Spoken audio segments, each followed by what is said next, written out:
할렐루야. 오늘도 새날을 주신 하나님을 찬양합니다. 오늘도 말씀으로 시작하는 이 하루, 말씀 충만, 은혜 충만, 성령 충만하시기를 주님의 이름으로 축복합니다. 오늘은 빌레몬서 8절로 14절까지의 말씀을 봉독해 드립니다. 하나님의 말씀을 경청하시기 바랍니다. 이러므로 내가 그리스도 안에서 아주 담대하게 내게 마땅한 일로 명할 수도 있으나 도리어 사랑으로서 간구하노라. 나이가 많은 나 바울은 지금 또 예수 그리스도를 위하여 갇힌 자 되어 갇힌 중에 낳은 아들 오네시모를 위하여 내게 간구하노라. 그가 전에는 내게 무익하였으나 이제는 나와 내게 유익함으로 내게 그를 돌려보내노니 그는 내 신복이라. 그를 내게 머물러 있게 하여 내 복음을 위하여 갇힌 중에서 내 대신 나를 섬기게 하고자 하나 다만 내 승낙이 없이는 내가 아무것도 하기를 원하지 아니하노니 이는 너의 선한 일이 억지같이 되지 아니하고 자의로 되게 하려 함이라. 아멘. 자, 오늘도 이 말씀을 통해 우리에게 주신 하나님의 음성을 듣게 되길 바랍니다. 빌레몬서는 바울이 빌레몬에게 쓴 편지죠. 빌레몬은 바울의 영향력과 그의 설교를 듣고 예수님을 믿게 된 사람입니다. 그래서 19절에 보면 네가 나에게 빚진 것에 대해 내가 말하지 않겠다 라고 얘기하면서 바울을 통해 예수님을 믿고 구원받은 이 사랑의 빛에 대해서 언급을 하고 있죠. 반면에 또 다른 빛 하나가 더 있는데요. 바로 이것 때문에 바울이 빌레몬에게 지금 편지를 쓰고 있습니다. 빌레몬은 자기 가족과 함께 골로새나 혹은 그 인근에 있는 지역에서 거주한 것으로 추정이 되는데요. 그는 오네시모라고 하는 한 노예를 부리고 있었습니다. 문제는 오네시모가 빌레몬에게 큰 손해를 끼쳤다는 것이죠. 정확한 사정은 잘 모르지만 아마도 재산상에 큰 손해를 입히고 처벌받을까 봐 두려워서 집에서 도망 나온 것으로 추정됩니다. 그런데 그 오네시모가 어찌어찌하여 감옥에 갇혀 있던 바울에게까지 찾아와서 바울을 만났고 바울과의 만남을 통해 예수 그리스도를 믿게 된 것입니다. 그리고 그때부터 감옥에 있는 바울의 옥바자를 하는 중요한 조력자가 되지요. 11절에 그가 전에는 네게 무익하였으나 이제는 나와 네게 유익함으로 그렇게 얘기하죠. 여기서 바울이 갇혀 있던 것이 어딘지에 대해서는 사람들마다 의견이 분분해요. 로마 감옥이라는 주장도 있고 가이사랴의 감옥이라는 설도 있습니다만 두 지역 모두 너무 멀리 떨어져 있어서 설득력이 약할 것으로 봅니다.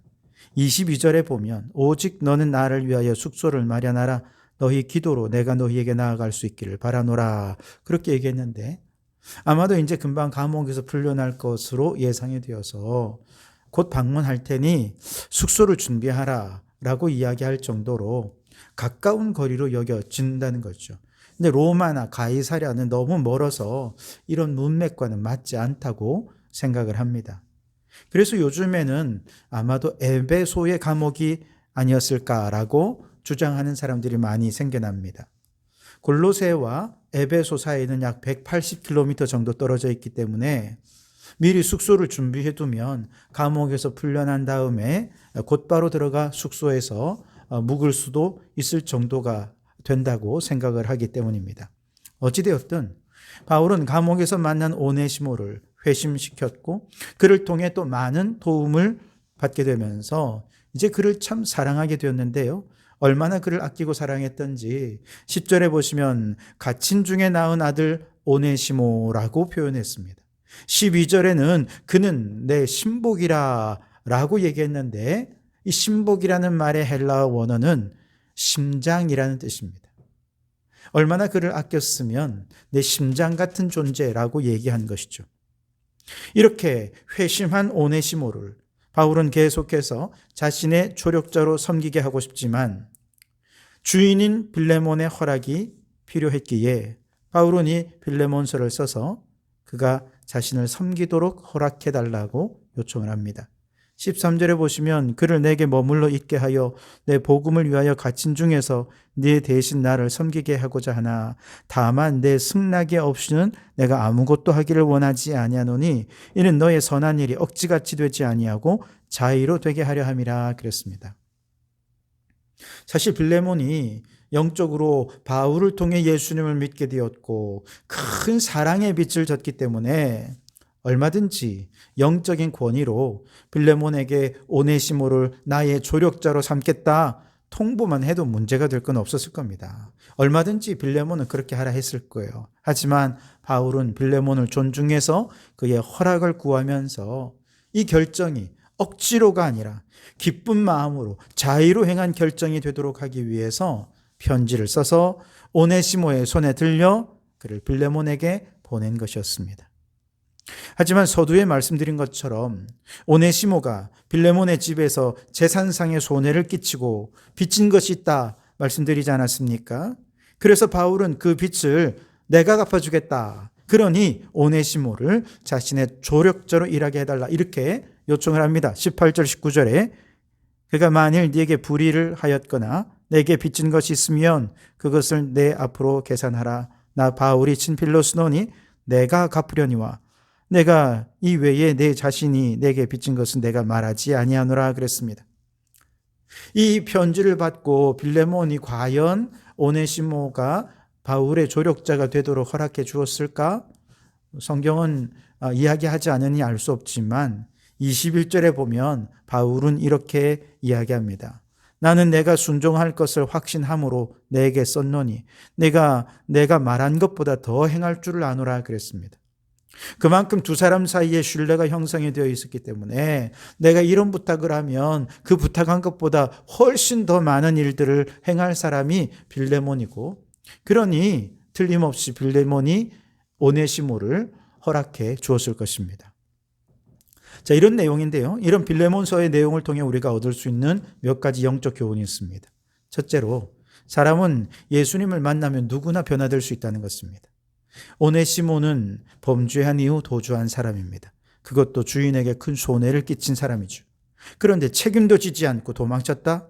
이 주인의 입장에서 보면 너무나 배신감을 느끼고 분노할 상황임에 틀림이 없습니다.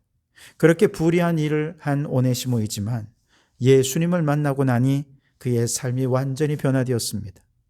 남에게 손해를 끼치던 사람이 예수님을 만나고 나니 이제 내가 손해보고 바울을 돕고 조력하는 자가 되는 것으로 인생이 변화된 것입니다.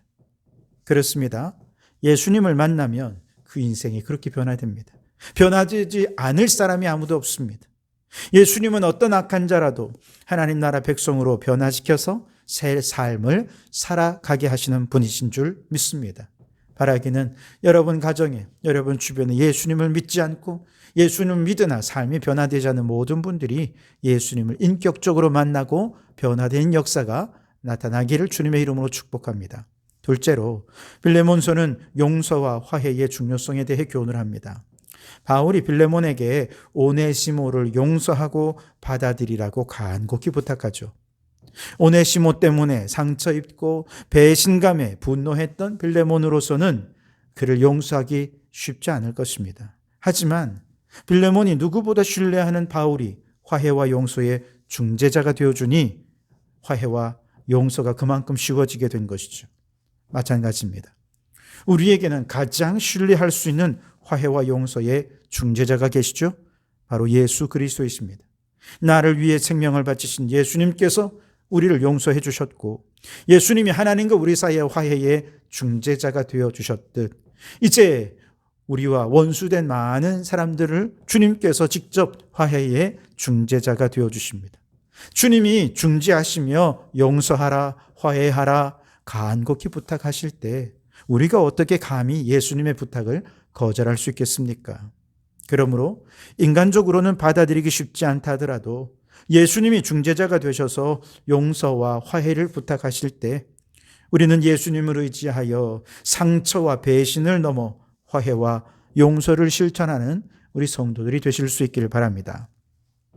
셋째로 주인과 종의 관계였던 빌레몬과 오네시모의 관계는 이제 믿음 안에서 형제로 받아들이도록 하죠. 예수 안에서는 주인과 종이 없어요. 그래서 16절에 보면 오네시모를 가리켜서 이제 더 이상 종이 아니라 믿음의 형제로 함께할 자다 그렇게 소개하죠. 그리스도 예수 안에서는 종과 주인이 없습니다. 사랑받는 한 형제요, 한 자매가 있을 뿐이죠. 이러한 평등의 정신 덕분에 우리나라도 양반과 상놈의 계급제도가 철폐되지 않았습니까?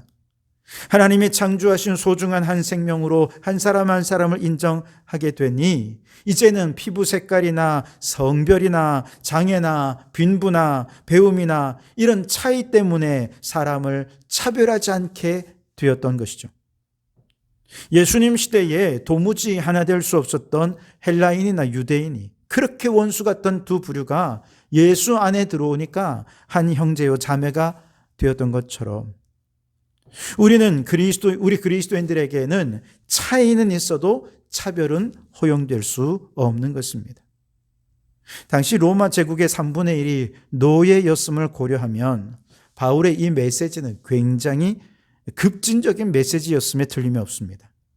그런 면에서 복음은 이런 억압적인 구조 속에서도 새로운 관계를 창조하는 변혁적인 힘을 가지고 있다라고 하는 것을 볼 수 있습니다. 그러므로 예수 그리스도 안에서 우리는 복음으로 차별과 억압이 가득한 이 세상을 사랑과 평등과 인권이 인정받는 세상으로 변화시켜가는 이 시대의 변혁적 그리스도인으로 살아가실 수 있길 바랍니다. 마지막으로 오늘 본문에서 발견하는 교훈은 바울은 오네시모를 위해 자신의 대신 빚을 갚아주겠다라고 말하죠. 그런데 이것은 바로 예수님께서 우리를 대신하여 죄의 빚을 갚아주시되 십자가에서 자신의 피값으로 갚아주셨기에 우리가 하나님의 자녀로 거듭날 수 있었던 십자가의 원리를 말하는 것입니다. 큰 사랑에는 큰 희생이 따르죠. 주님은 우리가 이 시대 속에서 그리스도의 대속적인 사랑을 삶의 원리로 삼아서 어디서든 큰 사랑을 회복하고 싶다면 나 자신이 큰 희생을 치러야 한다는 것을 우리에게 교훈해 주시는 것입니다. 그런데 우리 주님은 가장 큰 사랑이 뭐라고 말씀하십니까? 만민에게 복음을 전하는 것이 가장 큰 사랑이라 말씀하십니다. 아니 만민까지는 아니라도 오늘 우리 주변에 한 영혼, 천하보다 귀한 그 한 영혼을 우리가 얻기 원한다면 천하보다 귀한 내 생명을 희생해야 하는 것이죠. 하늘의 밀이 땅에 떨어져 죽어야 많은 열매를 맺을 수 있는 것처럼 한 영혼을 얻기 위해 주님의 십자가의 대속적 희생과 사랑의 원리를 우리의 삶에 적용하여 그 영혼을 얻기 위해 헌신하는 우리 성도들이 되셔서 영혼을 살리고 교회를 부흥시키는 이 시대의 부흥의 일꾼으로 쓰임받게 되기를 주님의 이름으로 축원합니다. 기도하시겠습니다. 사랑의 주님, 빌레몬서를 통해 주시는 영적 교훈을 마음에 새깁니다. 예수님을 만나며 누구든 변화될 수 있음을 깨우쳐 주시니 감사합니다. 오네시모가 변화된 것처럼 우리도 주님 안에서 새 삶을 살게 하여 주시옵소서. 믿지 않는 우리 가족들과 이웃들이 예수님을 만나는 놀라운 역사들이 있게 해 주시옵소서. 주님, 예수님께서 화해와 용서의 중보자가 되어 주셨듯 우리도 상처와 배신을 넘어 용서와 화해를 예수 그리스도 안에서 실천하게 하여 주시옵소서. 그리스도 안에서 모든 차별을 허물고 형제와 자매로 서로를 사랑하게 하옵소서. 복음의 변혁적인 힘으로 세상을 변화시키는 저희들이 되게 해 주시옵소서. 주님, 하늘의 밀이 땅에 떨어져 죽어 많은 열매를 맺듯 우리의 삶이 주님의 사랑을 증거하는 열매가 되게 해 주시옵소서. 예수님 이름으로 기도하옵나이다.